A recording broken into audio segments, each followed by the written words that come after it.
بسم اللہ الرحمن الرحیم نحمدہ ونصلی علی رسولہ الکریم۔ حضرت عباد بن حمزہ ابن زبیر سے روایت فرماتے ہیں کہ آپ صلی اللہ علیہ وسلم کے سر مبارک پر زرد رنگ کا امامہ تھا۔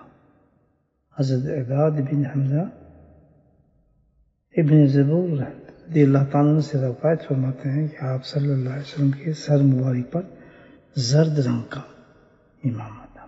امامی کی عصمت، آپ صلی اللہ علیہ وسلم نے مختلف رنگوں کے استعمال فرمایا ہے، مگر آپ صلی اللہ علیہ وسلم کا پسندیدہ رنگ جو ہے وہ سفید ہے، اس لیے اکثر لباس عام لباس سفید ہی اختیار فرماتے تھے۔